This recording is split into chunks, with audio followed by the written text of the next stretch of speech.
Rendei graças ao Senhor porque Ele é bom e as suas misericórdias duram para sempre. Se renova a cada dia, são novas a cada manhã. No nosso retorno, nossa reflexão, nós estamos em Mateus, no livro de Mateus, no Novo Testamento, no capítulo 7. E nós falamos na semana passada sobre, no versículo 13, entrar pela porta, né? A porta estreita, e também tinha os dois. É uma série, né? Série de duas, né? Duas portas, duas árvores, duas construtores e duas profissões de fé também.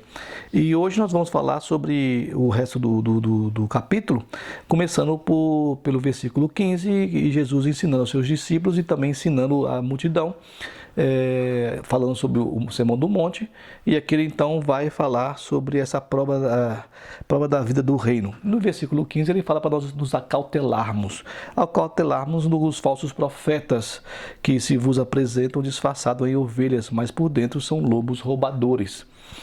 Pelos seus frutos os conhecereis, colhem-se porventura uvas dos espinheiros ou figo dos abrolhos? Assim toda árvore boa produz bons frutos, porém a árvore má produz maus frutos. Não pode a árvore boa produzir frutos maus, nem a árvore má produzir frutos bons. Toda árvore que não produz bom fruto é cortada e lançada ao fogo. Assim, pois, pelos seus frutos os conhecereis. Então, existiu no Antigo Testamento, na Antiga Aliança, no Novo Testamento, a Nova Aliança, e no decorrer da vivência do ser humano na Terra, falsos profetas, falsos líderes, falsas denominações, igrejas, quer que você queira nomear com isso. Enganando as pessoas. Então Jesus está alertando aos seus discípulos e à multidão de que eles ficassem espertos em relação às pessoas, porque aquilo que a quem vai dizer não pode vir dele coisas boas se ele é ruim, né? Não tem árvore boa que ia produzir frutos ruins, e nem árvore ruim que produz frutos bons. Então nós temos que nos apercebermos, ficarmos atentos e analisarmos o que está sendo passado para nós, o que está sendo nos dito, e se aquilo é verdade ou não é verdade. Geralmente o certo seria que nós pudéssemos comprovar tudo isso aí com a palavra, assim como os bereanos na época de Paulo, quando Paulo falava e estava ensinando em Bereia, eles iam até o texto bíblico para confirmar que aquilo que Paulo está falando estava dentro do texto bíblico. Então nós deveríamos também, ao ouvirmos esses falsos profetas, falsos mestres, falsos ensinos, falsas igrejas nos ensinando e dizendo aquilo que nós devemos fazer, se é isso mesmo que Deus está nos ensinando, né? Está na sua palavra. Então você não pode colher uva de espinheiros, como Jesus diz aqui. O espinheiro não vai produzir nenhum tipo de uva, e nem figos, aparecer figos benros e doces de abrolhos, né? Então Jesus vai dizer o seguinte: olha, a árvore boa, ela produz frutos bons, e a árvore má produz frutos maus, né? Frutos ruins. E essas árvores que você deve, então, se ela é ruim, você deve cortá-la e você deve jogá-la no fogo. É isso que os homens faziam com a árvore que não tinha produto, que não tinha frutos. Jesus, ele amaldiçoa, se eu não me engano, uma figueira, quando ele vai buscar o figo lá e não tem lá o produto que ele queria comer. Então ele amaldiçoa e a árvore definha. Então, para que serve ela? Não serve para nada, a não ser para ser jogada no fogo. Então, nós não vamos pegar as pessoas e jogar no fogo, não é isso. Mas nós vamos, então, analisarmos, olharmos, pedir direção a Deus e vermos se elas são lobos vestidos de ovelhas. E nós, então, vamos rejeitar os seus ensinos e vamos rejeitar aquilo que ele está nos dizendo, não só ele, como também até uma denominação, uma igreja. E pelos frutos deles é que nós vamos conhecer essa pessoa. Se ele diz que é de Deus e está pregando para matarmos uma outra pessoa ou rejeitarmos uma outra pessoa, quem quer que ela seja, isso não é fruto bom, isso não é de Deus, né? Então a gente teria que nos apercebermos. E depois também Jesus vem falar sobre a questão das duas profissões de fé, que ele vem falar que vocês dizem o seguinte no versículo 21: Nem todo que diz Senhor, Senhor, entrará no reino dos céus, mas aquele que faz a vontade de meu Pai que está nos céus. Então, nós deveríamos então fazer a vontade de Deus, assim como Jesus fez a vontade de Deus, que veio revelar esse Deus ao povo judeu, trazendo nos seus ensinos um outro olhar sobre a pessoa, sobre a vivência que você deveria ter em relação a Deus. Não o que era ensinado pelos supostos religiosos, tanto os sacerdotes como os escribas, como os levitas, como também os fariseus, os saduceus, doutores da lei, ensinavam, e não era bem aquilo que Jesus veio trazer para o povo. Ele veio trazer uma liberdade em Deus, né?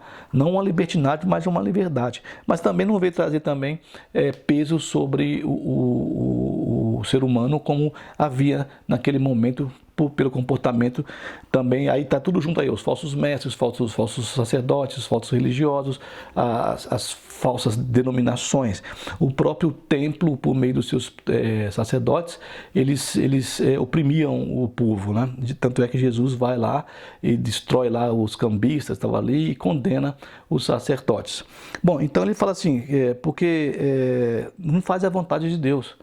E qual é a vontade de Deus? Aquilo foi especificado na grande lei áurea, a maior das leis, no caso dos ensinos, que seria amar a Deus acima de todas as coisas e ao teu próximo como a ti mesmo. Essa aí a vontade de Deus, é essa, né? Que não tenhamos outros deuses acima de Deus, e que nós possamos amar o outro como nós amamos a nós mesmos.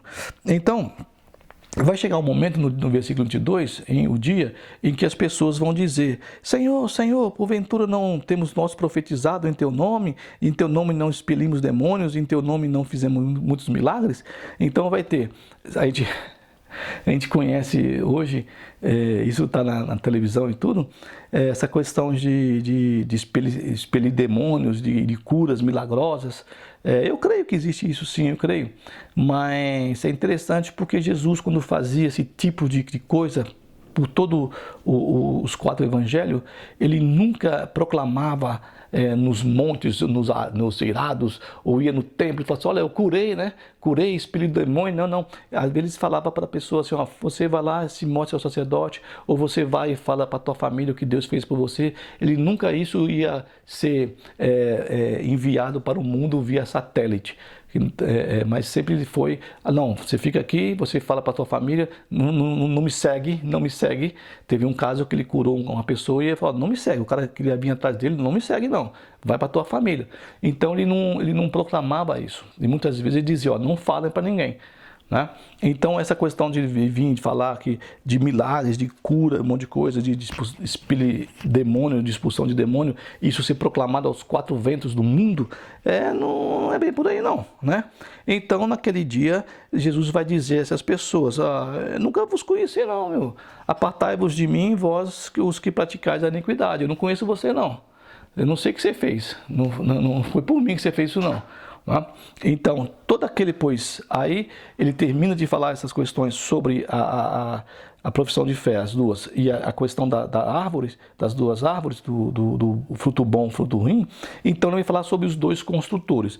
Aí sim, você fala assim no versículo 21: nem todo que me diz Senhor, Senhor entrará no reino dos céus, mas aquele que faz a vontade de meu Pai que está nos céus. Então Jesus está ensinando, mas qual é a vontade? Nós não estamos sabendo. Bom, então eu estou ensinando para vocês. E aí começa no Sermão do Monte a ensinar qual é a vontade do Pai. E aqui, quando ele passa para os 2 construtores, ele vai fazer o seguinte: todo aquele, que ouve, mas olha só, não é só ouvir as palavras, né? As palavras de Jesus, o ensino que ele está revelando, para que nos levar até Deus. Não é só isso. Então, todo aquele que ouve as minhas palavras, aí ele completa, e pratica essas palavras, né? Então, nós temos, por vezes, aqui a questão do falso profeta, um ensino errado, tanto de pessoas como de instituições. E nós temos aqui Jesus falando que vocês não conhecem, não sei quem vocês são. Vocês não estão comigo não, eu não sei quem vocês são, e vocês que praticam a iniquidade, se afasta de mim. Porque aquele que ouve as minhas palavras, e não só ouve as minhas palavras, mas a praticam, né? Ela será comparado a um homem prudente que edificou a sua casa sobre a rocha. Então você vai ter o alicerce, a rocha, vai alicerçar, colocar lá os pilotes, os alicerces, os pilares, e você vai edificar a sua casa ali. E Jesus vai dizer o seguinte, ó, quando você edifica a casa nessa rocha, que seria os ensinos deles, edificar naquilo que ele estava ensinando, e não só ouvir, mas praticar aquilo, vai vir a chuva, vai transbordar os rios, vai soprar os ventos, e vão bater com ímpeto sobre aquela casa, e ela não vai cair, porque ela foi edificada sobre a rocha, que é Jesus, que é o ensino dele, a palavra, e você está praticando. Agora, o inverso, quer dizer, que nem a questão do caminho, né, e também das duas árvores, o inverso também aqui, são duas situações também, é aquele que ouve as minhas palavras e não as pratica.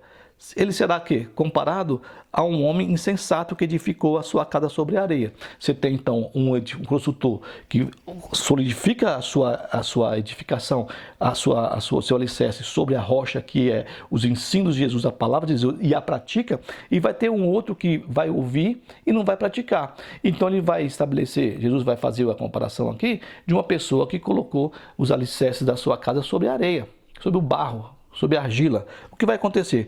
E que vai cair a chuva, vai transbordar os rios, vai soprar os ventos e vai dar com ímpeto sobre aquela casa, e a casa vai ser arruinada. Grande vai ser a sua ruína. Por quê?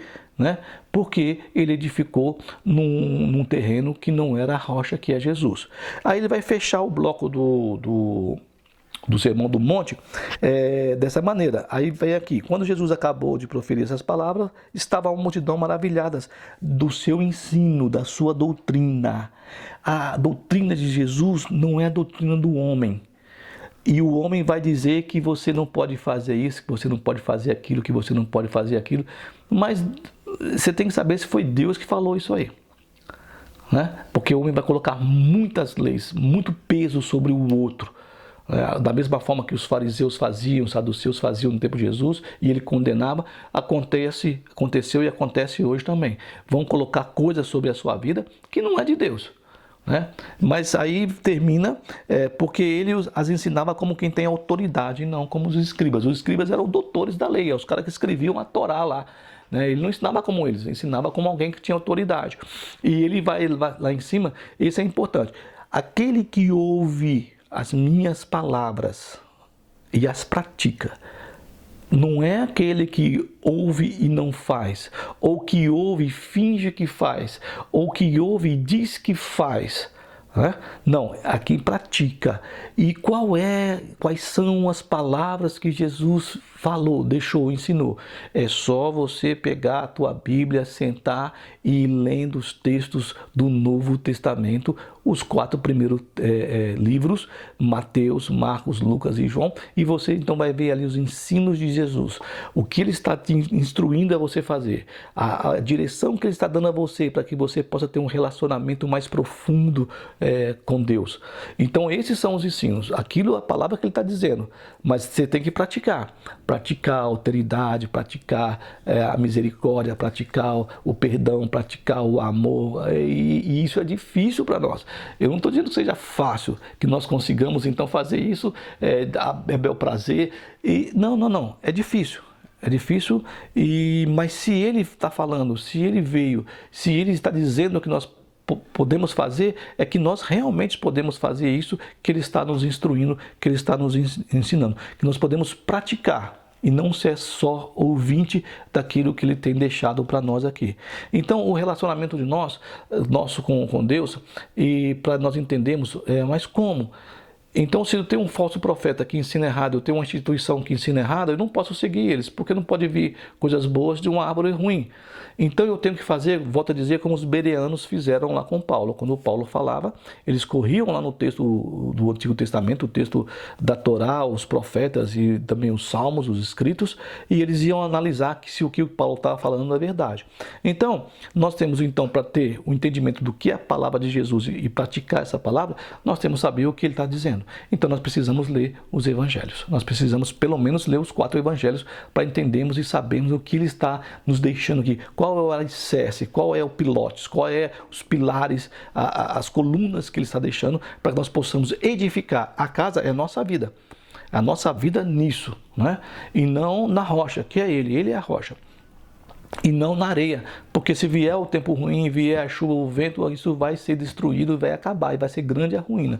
Mas quando nós viemos aqui e nós tivemos então embasados, fundamentados, alicerçados, encoraçados, blindados naquilo que Jesus está falando, isso não vai acontecer conosco, vai vir os ventos, as tempestades, as coisas ruins, até os enganadores, os falsos mestres, falsos profetas, falsas igrejas, e nós então vamos conseguir suplantar tudo isso aí, não pela nossa força, mas pela força dele na nossa vida, quando nós então praticaremos aquilo que ele tem nos ensinado.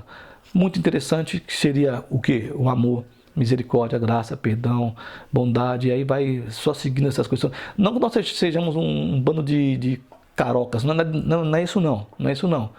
Nós somos também seres humanos e temos nossos momentos também de raiva, de incredulidade, de tristeza, de angústia, mas nós também vamos olhar e vemos que o nosso Deus, o nosso Jesus, aquele que veio para nos revelar quem é Deus na nossa vida, ele também passou por aqui, também sofreu, teve angústia, suou sangue, ficou bravo, ficou irado, mas ele enfrentou as situações e ele deixou então um grande ensino para nós, um grande ensino de que nós deveríamos entender, compreender e descobrirmos por nós mesmos e alicerçar a nossa vida naquilo que ele estava instruindo, ensinando e mais do que isso, praticar. Então nós temos nesse texto, pequeno texto, do versículo 13 até o 29, os dois caminhos, as duas árvores, as duas profissões de fé e os dois construtores dentro dessa prova da vida do reino que Jesus nos deixa e deixou lá para os seus discípulos e a multidão e deixou para nós também aqui hoje nesse dia, nesse domingo, dia 28 de fevereiro, chuvoso, mas que nós possamos então não só sermos ouvintes das palavras, mas sejamos praticantes dessa palavra. Não com opressão, não com falsas profecias, falsos ensinamentos, mas com a verdade de Jesus na nossa vida, para que sejamos frutos dessa bondade, desse amor, e sejamos canais também de bênção para o outro, para o próximo, que é a nossa talvez a nossa mais verdadeira posição que nós tomamos diante de Jesus. O nosso próximo, nós sermos também isso aí, praticantes daquilo que ele ensinou, praticantes daquilo que ele deixou. Deus abençoe a sua vida, você tenha uma boa semana repleta de graça, de paz. Deus abençoe você, vida longa e próspera, em nome de Jesus. Amém.